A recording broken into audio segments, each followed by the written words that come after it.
your girl for Shea, and I'm here with my 6th and 7th month lock update. I'm not actually 7 months yet. I'll be 7 months on the 2nd of March, and today is the 28th of February.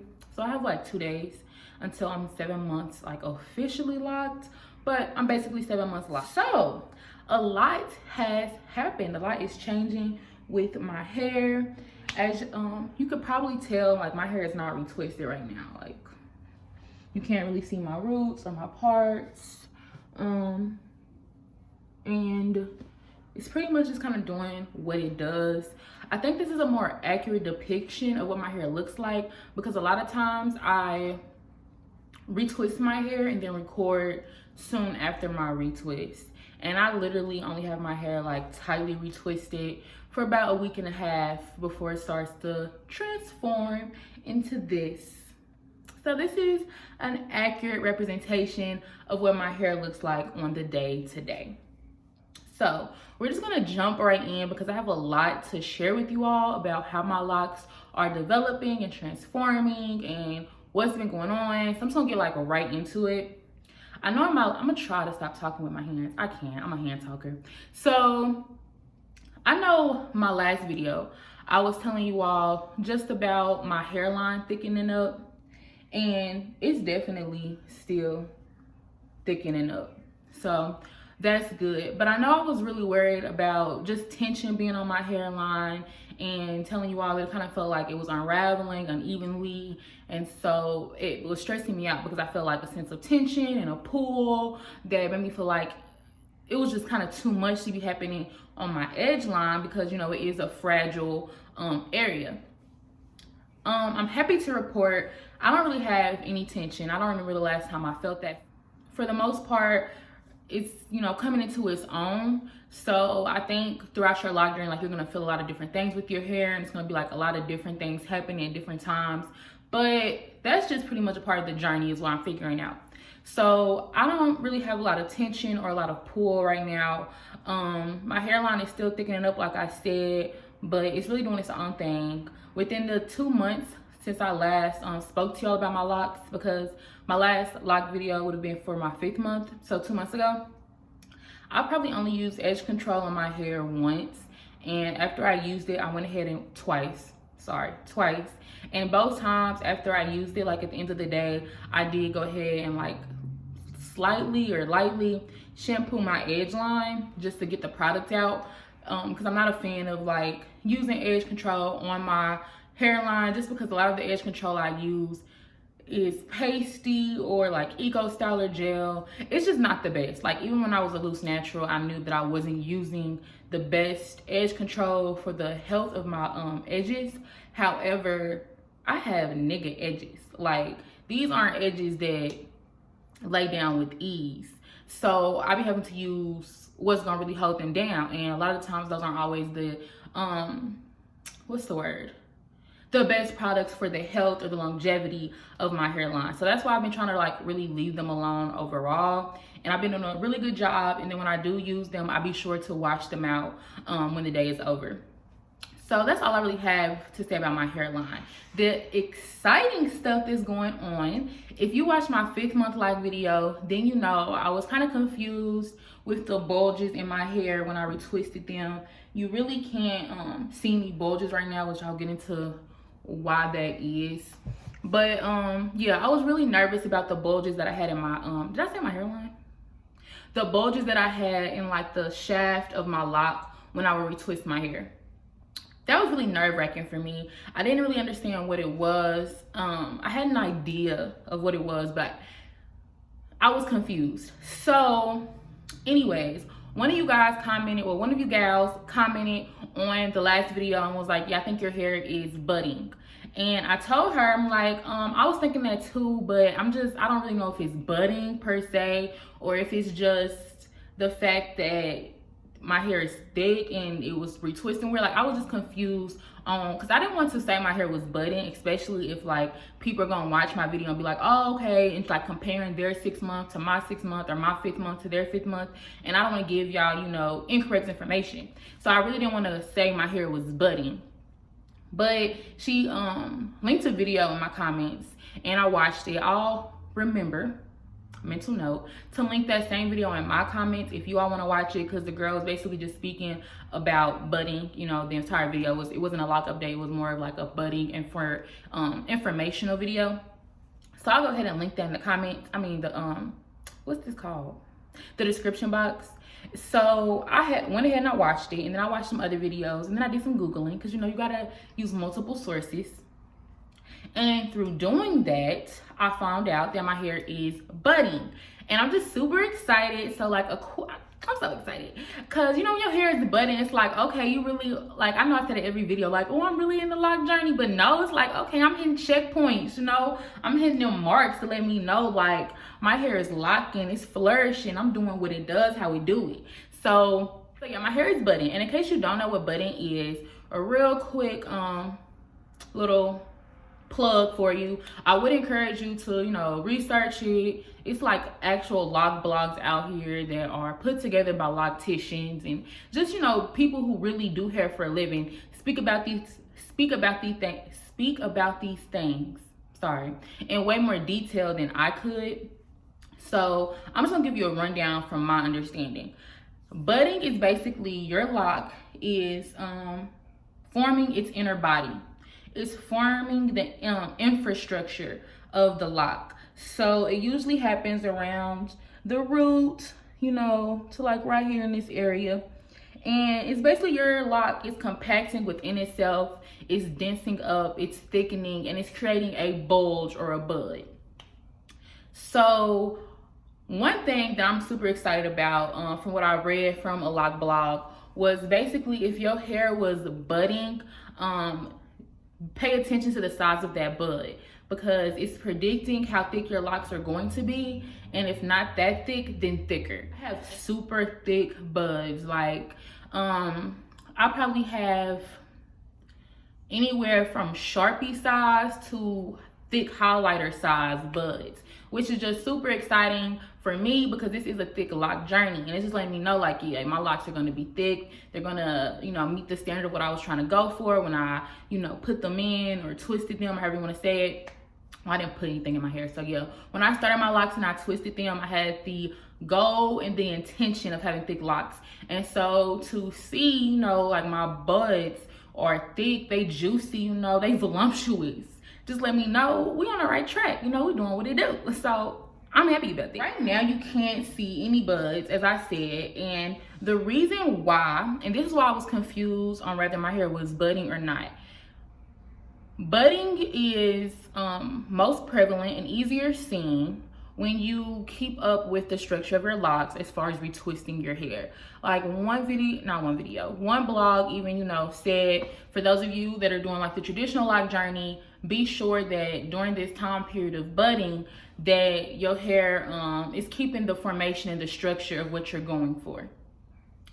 Being that I wash my hair twice a month and I retwist my hair once a month, most of the month my hair is not in a structure formation, it's not twisted, it's this right here. And so when my hair is like this, you can't really see any buds or anything. However, my hair at the root where the budding is taking place, because my hair is still budding, it just doesn't have the traditional bud look because the formation of my lock is not structured. So with that being said, it looks more like matting, more like my hair. Just try to pick one. Like right here, all of this is budding, and like you can feel it, but you can't see it as great, but it's budding.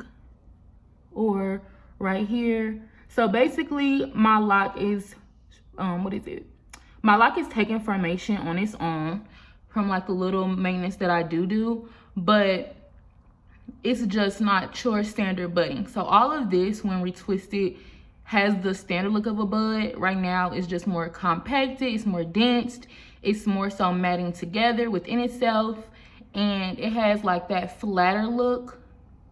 But my hair is definitely budding, it's getting into the formation of things. Right here, you know, like they're all coming along, they're all doing, you know, their thing.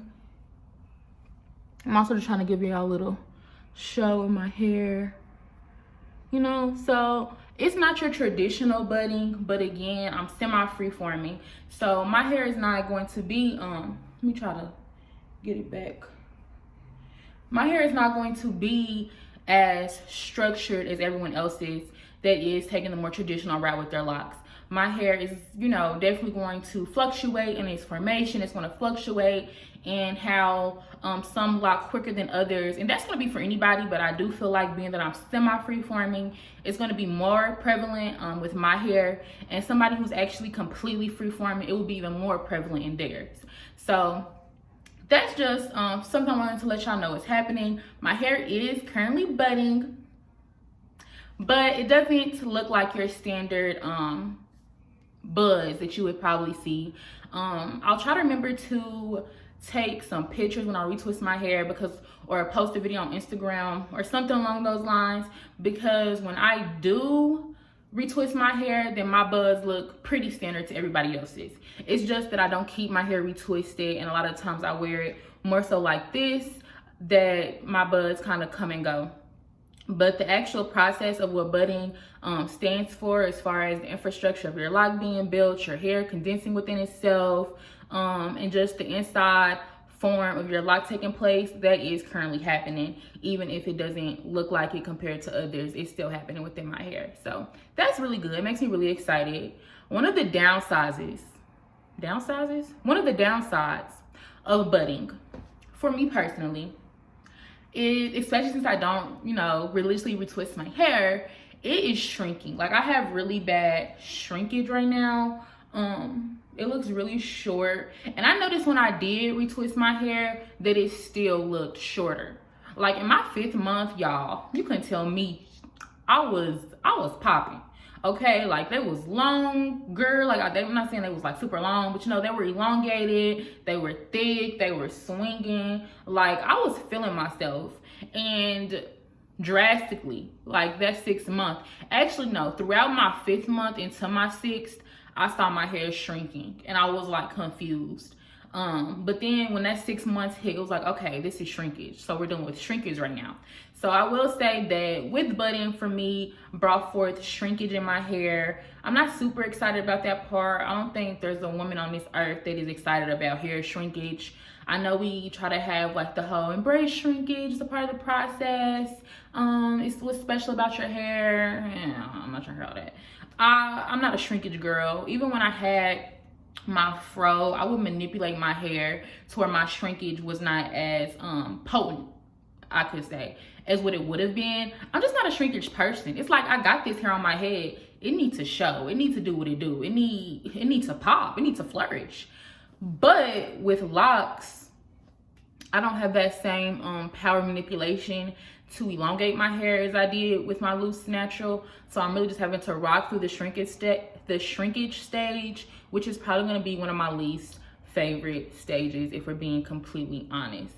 So I just want to give y'all a little update. Yes, my hair is budding, but it's also shrinking. So with the good comes the bad. And yes, I'm referring to shrinkage as bad because I don't like it. So it is what it is. Let's see. Looking over my little notes. I will say in the 6th to 7th month lock process, from what I've seen a lot of people in their other videos, I think people tend to get frustrated.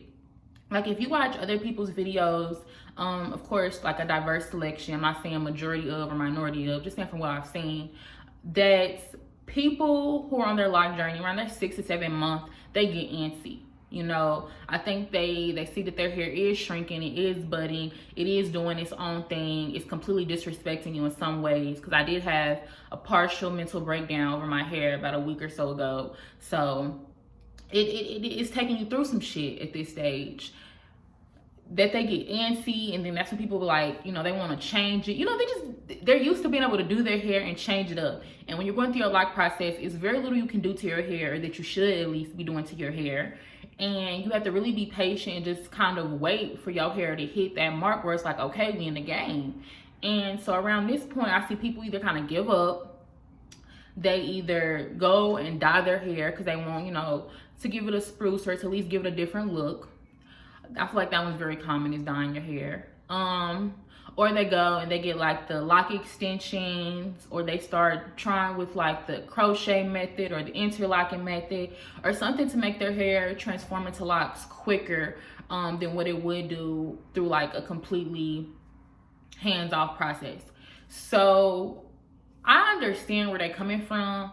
Now that I'm like dealing with it and seeing that my hair is kind of shrinking it up, it kind of almost like it's moving backwards as far as the look of them. Like, they're really doing what they want to do. They don't care about me. They don't care about what I want and what I need from them. They just do whatever they want to do.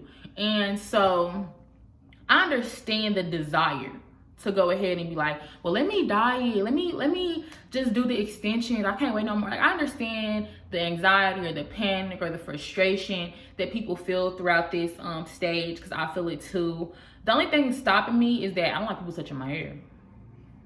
And I know I can't do it by myself, so it really restricts me. I don't like people touching my hair. I don't like doing too much to my hair. I was like that before I liked my hair. So being that that's just part of my attitude, I'm forced to deal with it, even if it means having like little breakdowns or feeling ugly some days or whatever the case may be. It's just not even in my attitude or in my in the way I treat my hair to go and let other people do stuff to my hair, to put a lot of stress on my hair. I don't care how healthy somebody says it is. I don't care how guaranteed that it's not gonna hurt the health of your hair. I don't trust you with those words, and I don't care. So with that being said, that attitude, that perspective makes it really easy for me to just thug through the process, even when I don't feel like my best self. If y'all get what I'm saying, if y'all can connect to what I'm trying to tell y'all. I do still feel, you know, like my hair is ugly some days, or this shrinkage is be some days, or just different things like that. But being that it's within myself, like, I don't want you touching my hair, I don't want like going on with my hair, I'm the master of this crown type of person, I just kind of thug through it. So just a warning that around this stage, it does get a little hard, you get a little antsy, frustrated, you start to feel all those feelings, especially when you're looking at other people's hair is just flourishing. So there's that sense in yourself to compare your lock journey to others. Just all of those things, they do become more bothersome, I would say, during this time period. But you just gotta thug through it. You gotta trust the process. I know people I hate hearing that. When I had my little breakdown, like I went off about that whole statement.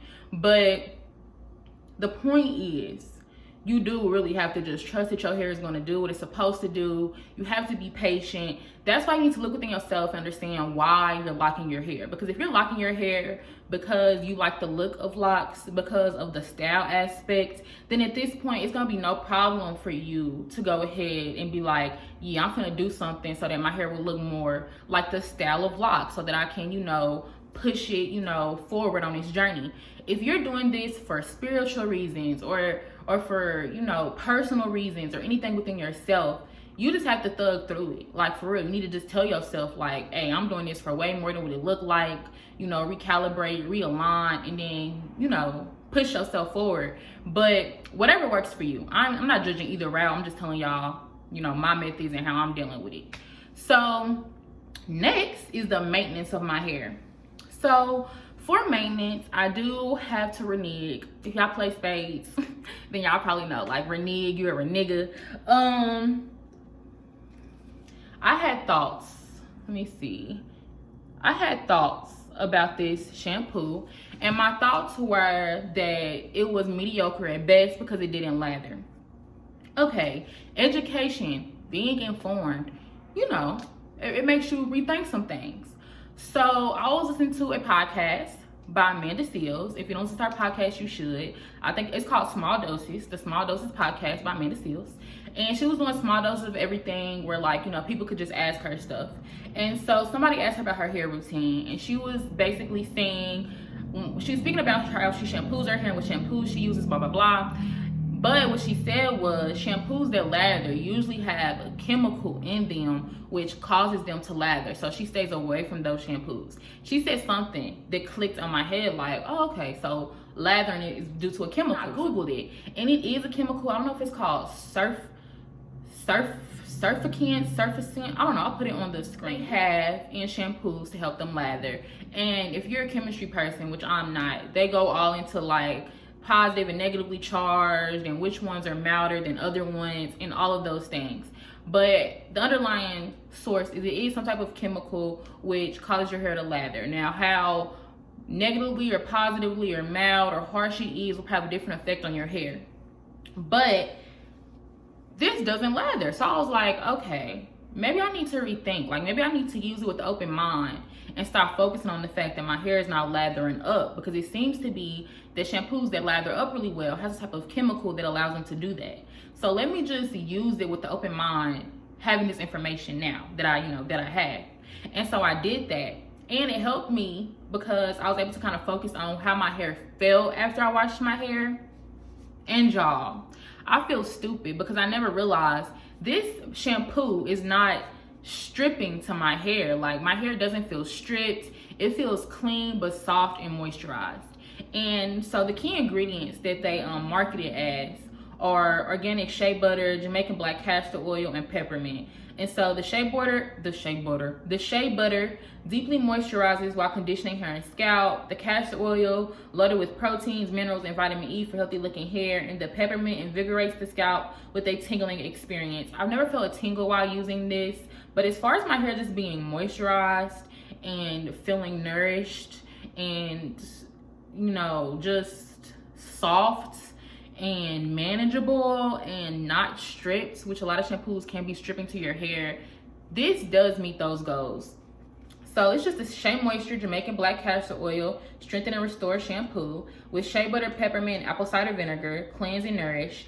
And it's for natural, chemically processed or heat styled hair.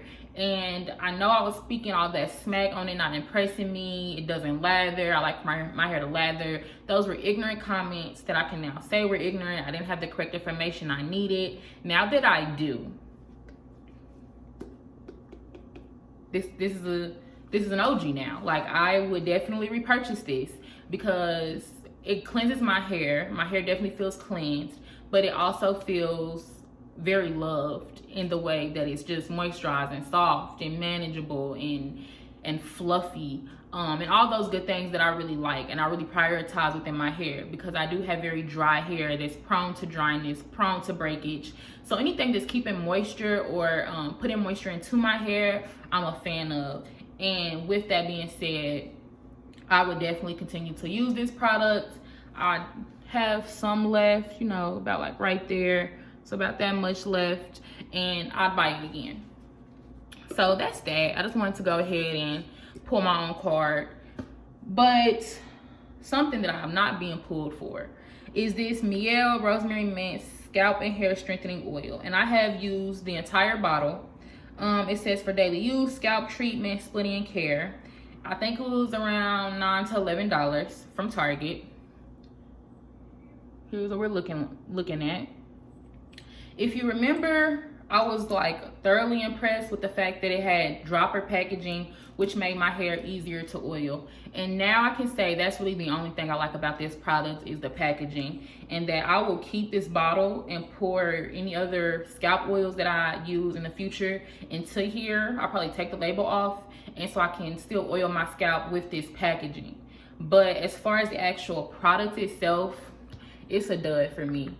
It smells good, and I mean, it feels good on the scalp as far as like that tingly and invigorating feeling. It gives you all of those feelings for your scalp and for your hair. I'm looking at it in disgust, but I shouldn't say disgust, that's dramatic. But for me and for my hair, again, I always tell y'all my hair is dry. I mean, I just said it. I need a hair oil that really moisturizes my hair, and that hair oil was thin. It moisturized my hair for maybe a day or two by like, so I moisturize my hair, or oil my scalp, I should say, because I didn't put it on my hair. So let me be, you know, grammatically correct. I will oil my scalp one day. So let's say I oil my scalp Monday. Tuesday I'd be okay. By Wednesday my hair would be itching because it was dry, and I'm just not used to having to oil my hair so frequently, because when I was using that, I think it's not Mielle,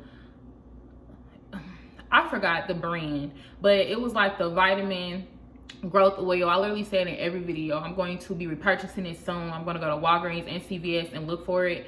But that was the bomb. Like, it was very moisturizing. The oils were thicker, they were more nourishing. It felt like they were definitely more for my hair type. I have type 4 hair.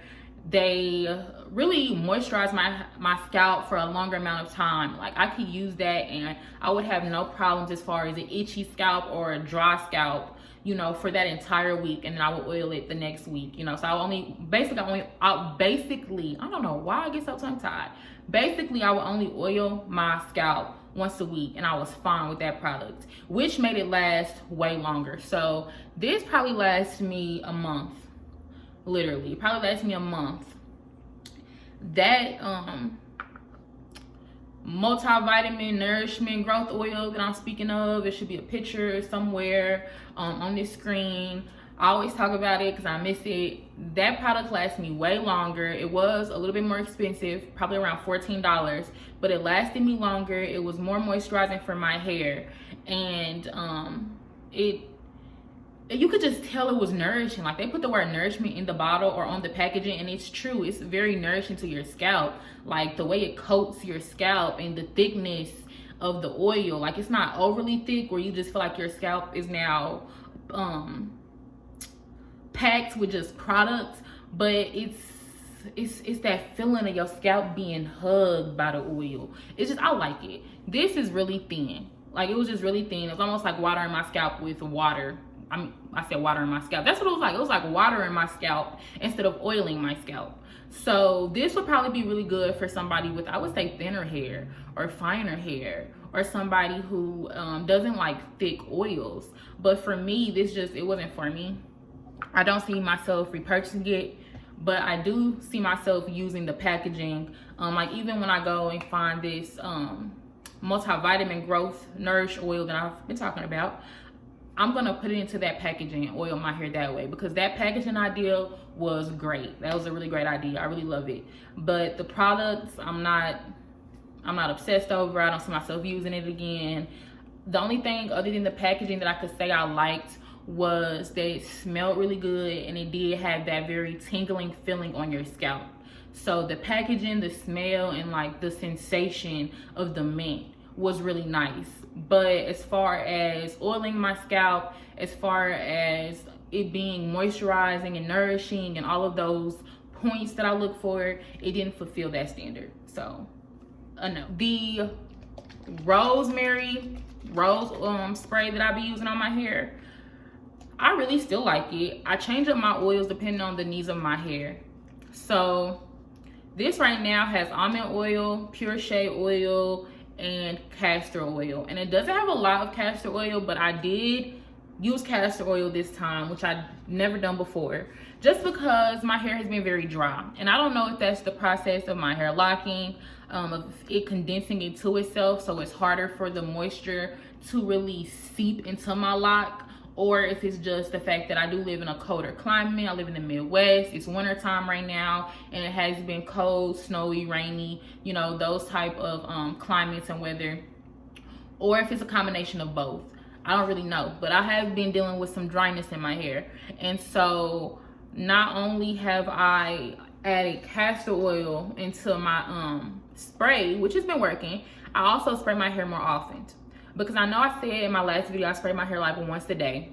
I now spray my hair twice a day, morning and night, just because I do need the extra moisture right now. I don't know if that's something I'll have to keep up with as my lock continues to condense and the density becomes, you know, stronger. I don't know if that's the correct terminology, but regardless, I do see myself continuing to use that spray because I do need the oil. I do see myself continue to put castor oil in there for the moment being, and spraying my hair 2 times a day because it's a bug, help. Okay, y'all, so we had to take a quick intermission because it is like a little imposter ladybug. I know it's not a real ladybug, it's an imposter, and it's in my space. I tried to kill it twice and I have been unsuccessful. So now I know that this bug probably has personal problems with me, and I need to hurry up with this video so that I can like leave this area, or so that I can find this bug and we can just hash it out. So that's what I'm thinking about right now. But I'm gonna try to refocus myself so I can finish this video.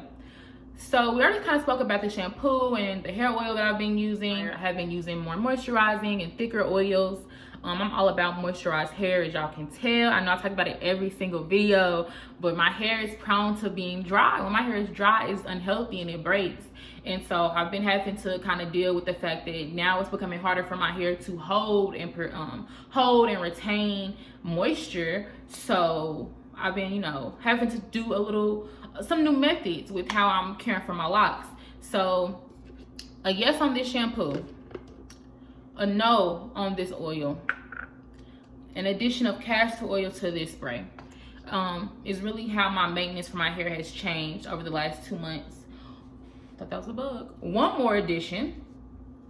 If you've watched my lock videos from like my first month to now, then you will remember this product. Let me see. Okay, yeah. It's a sister product to the shampoo. They're from the same line and brand, Shea Moisture. And it's the Jamaican black castor oil strengthen and restore lock and braid butter with shea butter, peppermint, apple cider vinegar. Same key ingredients: peppermint, black castor oil, shea butter. And it is a lock and braid butter, as stated in the title. And I used it, well, I originally bought it knowing I was gonna start my locks with it. And it started my locks off really good. They were moisturized, they were plump, they were juicy, all those great things. And I eventually stopped. I don't know if it was maybe after the first or second month, but I had stopped using it because I was scared of buildup in my locks, and I transferred over to aloe vera. And as you know, I love the actual aloe vera from the aloe vera plant that stands. In that video, I know I was going on and on and on about aloe vera from the actual plant, and I actually now have an aloe vera plant sitting over there with my plants.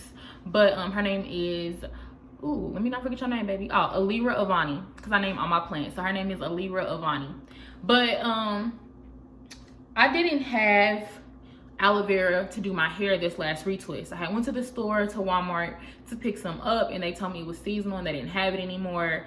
Now that I have an aloe vera plant, it's like my baby. I don't know if I can cut her leaves off and use them for my own good. So I don't even know if I'm ever going to use her. But as far as for my hair and skin and stuff, or if she's just going to be a part of my little plant baby family, I don't know. But they didn't have aloe vera at the store. And if you remember my last video, or if, I don't know if I told y'all, but when I use like aloe vera gel from the pharmacy, it just doesn't have that same effect as actual aloe vera. It's not even as moisturizing. The hold is not the same. The shine is not the same. Like, it just doesn't hit the same. So I'm not really a fan of it now that I've actually tried aloe vera and know what real aloe vera can do. Like, that little off-brand aloe vera gel is just not gonna do it for me. So I had to go back to this. And originally I was nervous because it's a butter, and when I hear butter, I think build up. Because, you know, when you're watching all these lock videos, especially from locticians and stuff, they tell you to stay away from thicker products on your locks.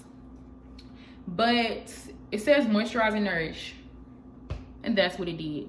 This was a very moisturizing, twisting product. My hair was, like it says, moisturized, nourished, shiny. The hold was actually really good. It could be because now my hair is kind of getting used to being retwisted, and so it stays in that formation longer. But I also feel like this did have a nice hold, especially to be a butter. And my roots were very, because I only put it on my roots to retwist, and like any extra, I kind of just smooth down the shaft of my lock, but I'm not really retwisting my whole shaft. I literally just retwist my new growth. And so my roots were shiny and moisturized, and they, you know, had a hold. I think my last retwist lasted for almost an entirety of 2 weeks, which is good because it's only been lasting for about 1 week or maybe a week and a half. So it's slowly lasting longer. And I really liked this product. Now it is a butter, so it is cream based. I wouldn't say cream based, but it is, you know, a creamier product. Here's, not to flip y'all off, but here's what it looks like. You know, it's not super thick, you know, because it's not super pasty. And the first ingredient, because when you look at the ingredient list, the first ingredient is what's most used. So the first ingredient is water, and then the second ingredient is shea butter. So it's probably equal as far as being cream based and liquid based. But I wash my hair twice a month. So literally 2 weeks in, I go ahead and wash my hair, and then next 2 weeks I'll wash my hair again. So that really helps me with cutting down on buildup or just having too much product in my hair and all of that, which is why I will continue to be washing my hair twice a month. But as far as that Loc products, I'm going to continue to retwist my hair with that or aloe vera. Those will probably be staple products in my Loc collection, because it's, like I said, it's moisturizing. It had a nice hold. It had shine, especially for my hair to have been so dry due to the climate and, you know, the transition that my hair is going through right now. It was just extremely moisturizing. Like, my hair stayed moisturized for that entire week before I even felt the need to really spray my hair with anything. And then even in the second week, the moisture was still holding. It just kind of looked dingy to me, the way it was unraveling, and it almost felt kind of greasy. So I was like, yeah, I'm gonna wash my hair. But I really like that. I really like that product. I will continue to use it. I'm aware that it's a butter, it's a cream, and that can be like a warning sign in the Loc community. But being that it's the first product is water, and that I wash my hair more frequently than most people with locks, I'm okay. I'm okay with my decision. And also, last thing, I just want to speak on washing my locks real fast. I know in my last video, I also said that I was going to try to cut back on washing my hair. I can't do that. When I do that, I have breakdowns because my hair feels greasy. It just feels a hot mess. It feels like it needs to be washed. Like, I need to wash my hair. When I was a loose natural, I washed my hair once a week. As a locked person, or as having locks, I can't go longer than 2 weeks without washing my hair before it really bothers me. So that's just not to be a part of my journey. So washing my hair 2 weeks is a standard now. So that's really all I have to say about the maintenance of my hair. Again, take my comments back about this shampoo. I love the packaging, the smell, and the sensation of this oil, but not the actual performance of it as far as being able to oil my scalp well. I'm still using my spray, just changing my oils. Right now we have almond, shea, and castor oil, and I spray my hair twice a week. Retwist my hair once a month, but I did use my Loc and Braid butter, and I was happy with the results, and do see myself using it again in the future. So that's really all I have to tell you guys. I hope my video was informative. I try to give you as many details as possible and be very informative. So that's the last thing I want to tell y'all. I hope y'all Loc journeys are going good. You know, like I said, I hope y'all got some type of information from this video. So everybody stay up, be blessed, be free, be loving, be happy, all those great things. And I'll see y'all in the next video.